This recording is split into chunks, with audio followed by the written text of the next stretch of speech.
का स्वागत करता हूं आप ही यूट्यूब चैनल में। वीडियो को स्टार्ट करने से पहले आप सभी से रिक्वेस्ट करूंगा, अगर अभी तक आपने चैनल को सब्सक्राइब नहीं किया तो request to all of you, please channel को सब्सक्राइब कीजिए।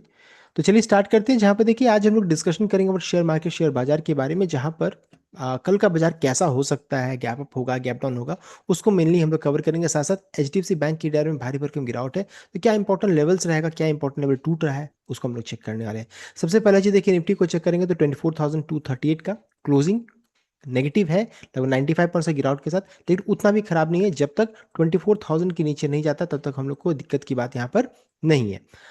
इसकी चार्ट में भी चेक कर सकते हैं, वैसे ही संकेत आपको मिलेगा। इंपॉर्टेंट जो लेवल अभी जो टूट नहीं पा रहा हुआ है 24,400 से 25,500 का लेवल, अगर इसके ऊपर में सस्टेन करेगा तो अच्छी बात है, अच्छी खासी तेजी देखने को मिलेगी। एंड फिर इंपॉर्टेंट जो लेवल रहेगा 200 मूव एवरेज 24,800 का रहेगा, अगर ये भी टूट जाएगा तो फिर अच्छी खासी तेजी होगी। अभी ऐसा तो नहीं लग रहा है, लेकिन कल एक्सपायरी है, कुछ भी पॉसिबल है, तो ये चीज़ को ध्यान दीजिएगा। टेक्निकली हम लोग इनडिसिसिव जोन में, दोनों मूविंग एवरेज के बीच में यहाँ पर हम लोग हैं, इसलिए इनडिसिसिव जोन में है। और सबसे इंपॉर्टेंट रेसिस्टेंस ये काम कर रहा है, उसके बाद फिर ये रहेगा, इस चीज़ को ध्यान दीजिएगा। तो ये हो गया आपका निफ्टी 50 के बारे में। सिमिलरली निफ्टी बैंक को जरूर चेक कीजिएगा, कल के दिन में बहुत इंपॉर्टेंट होने वाला है, बिकॉज बैंकिंग स्टॉक्स में गिरावट हो रही है। तो 57,364 जो ये लेवल है, ये इंपॉर्टेंट 200 मूविंग एवरेज का सपोर्ट है, अगर ये भी टूटेगा तो 56,000 का लेवल यहाँ पर आ सकता है। इन सभी चीज़ों को ध्यान दीजिएगा। निफ्टी बैंक हालांकि मजबूत है, लेकिन फिर भी चूंकि बैंकिंग स्टॉक्स में गिरावट हो रही है, इसको भी ध्यान देना जरूरी है। नेक्स्ट है अमेरिकी बाजार को चेक कर लेंगे, तो अमेरिकी बाजार में डाउ जोन्स से मिला जुला संकेत, एस&पी में मिला जुला सा है, नास्डैक में ½ % का तेजी है, स्मॉल कैप में मिला जुला संकेत, एंड विक्स में देख सकते हैं 2.93% का यहाँ पर गिरावट देखने को मिल रहा है। अमेरिकी बाजार में कुछ बहुत ज़्यादा तेजी है ना, बहुत ज़्यादा मंदी है। नेक्स्ट है गिफ्ट निफ्टी कितना गैप अप हो सकता है, तो गैप अप नहीं, देखिए गैप अप बहुत ज़्यादा नहीं, मतलब यानी कि 16 पॉइंट से गैप अप अभी करंटली दिखा रहा है, यानी कि मात्र कभी 16 पॉइंट्स होता है, कभी नेगेटिव होता है, कभी ये बढ़ करके 30 हो जाता है, 30 पॉइंट्स हो जाता है। तो जैसा आज अमेरिकी मार्केट का क्लोजिंग रहेगा, सब कुछ उसके अनुसार रहेगा, लेकिन इसके ऊपर यहाँ पर सस्टेन होने दिक्कत की बात रहेगी। क्यों, हम लोग आगे चेक करेंगे। तो 16 पॉइंट्स अभी गैप अप होने का चांस है, या फिर कह सकते हैं फ्लैट सा ओपनिंग होने का चांसेस यहाँ पर नजर आ रहा है। बिल्कुल सीमित दायरे का ट्रेड अभी निफ्टी में देखने को मिल रहा है, लेकिन कल का मूव काफी बड़ा हो सकता है, बिकॉज बहुत लंबे समय से चेक कीजिएगा निफ्टी एक ही जगह पे समय बिता रहा है, और कल का दिन क्या है, एक्सपायरी है। एक्सपायरी में हम लोग एक्सपेक्ट कर सकते हैं कोई बड़ा मूव यहाँ पर ब्रेकआउट यहाँ पर हो सकता है, बिकॉज जितने भी पोजीशन जो ऊपर में खड़े हैं, जो रेसिस्टेंस का काम कर रहा है, वो फिर टूटेगा, वो दीवार जब टूटेगा तो फिर यहाँ पर ब्रेकआउट हो सकता है। तो इस चीज को हम लोगों को ध्यान देना रहेगा।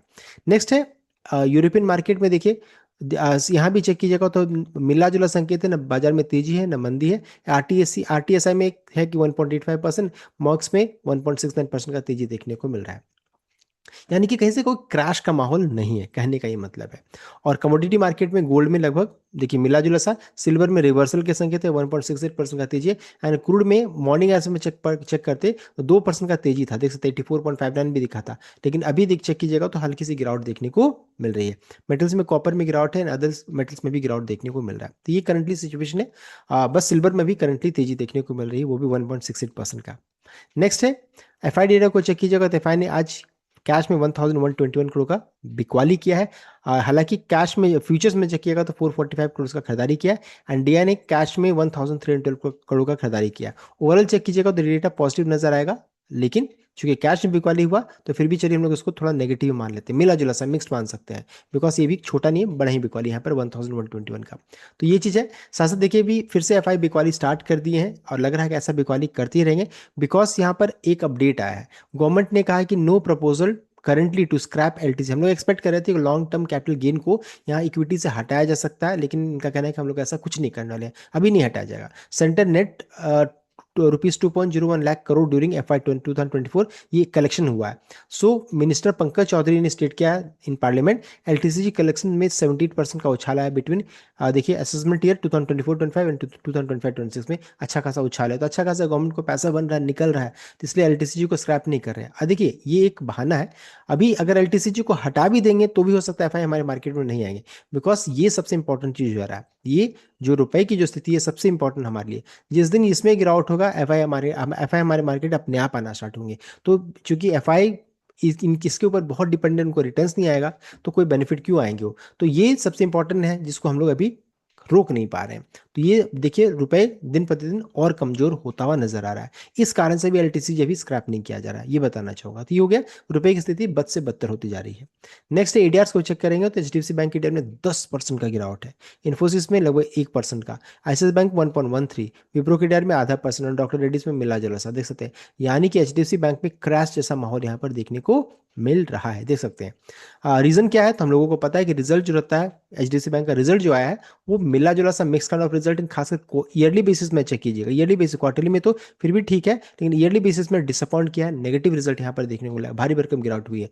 और भारी मार्केट एक्सपेक्टेशन को मीट किया है, लेकिन रिजल्ट मैंने ही बोला था कि उतना बढ़िया रिजल्ट नहीं है आज के दिन में, जिस कारण से लगभग 5% यहाँ पर गिरावट देखने को मिला, बिकॉज रिजल्ट अच्छा नहीं था, गिरावट हुआ है। और एडीआर्स में लगभग अब 9% नहीं 10% यहाँ पर गिरावट देखने को मिल रहा है। यानी कि 5%, मान लीजिए कि 5% हमारे मार्केट में गिरा था और रिमेनिंग 10 में से 5 माइनस कर देंगे, तो कल के दिन में हम लोग एक्सपेक्ट कर सकते हैं फिर से 3 से 5% का फिर से एचडीएफसी बैंक में गिरावट बन सकता है। गारंटीड नहीं है, लेकिन चांसेस ऐसा नजर आ रहा है। Sharp decline erase 64,685 crore from HDFC bank market cap, reducing its valuation to 11.98 lakh crore का इसका वैल्यूएशन आ गया है। और यहाँ पर रीजन क्या बताया गया, domestic shares drop over 5%, losing 64,685 crore, weak net interest margin यहाँ पर है, डिसअपॉइंटेड इन्वेस्टर्स, ये यहाँ पर रीजन यहाँ पर बताया जा रहा है, जिस कारण से गिरावट हो रही है। तो रिजल्ट बहुत बड़ा रीजन है, और कल भी हम लोग एक्सपेक्ट कर सकते हैं और यहाँ पर वीकनेस आ सकता है। हम लोगों ने डिस्कस किया था कि 779 का लेवल सबसे क्रिटिकल लेवल है ना, जिसके नीचे 777 के रेंज में क्लोजिंग हुआ था, देख सकते हैं। खुद ये बता रहा है कि हम लोग टेक्निकली वीक हो रहे हैं, और अगर कल भी मान लीजिए 780 के ऊपर में नहीं जाते, उसके ऊपर सस्टेन नहीं होते हैं, तो ये कंफर्म हो जाएगा और फिर और गिरावट बढ़ जाएगी। तो 780 के ऊपर में इंडिसिसिव जोन है और 858 के ऊपर में पॉजिटिव हो जाएगा, तो अभी जिससे काफ़ी दूर है। तो अगर ये लेवल मान लीजिए 779 के ऊपर में सस्टेन नहीं कर पाता, नीचे ही क्लोजिंग होता रहेगा, तो फिर नीचे हम लोगों को पता है 750, 735, ये सभी लेवल आपको फिर देखने को मिल सकते हैं। गारंटीड नहीं है, लेकिन ऐसा देख करके नजर आ रहा है। सो हम लोगों ने देखिए इस वीडियो में डिस्कशन कर लिया कल का बाजार कैसा हो सकता है एचडीएफसी बैंक के बारे में, जितने भी एडीआर है सब हम लोगों ने डिस्कस किया। Complete update. I hope like किया, शेयर किया, चैनल को सब्सक्राइब किया। Thank you.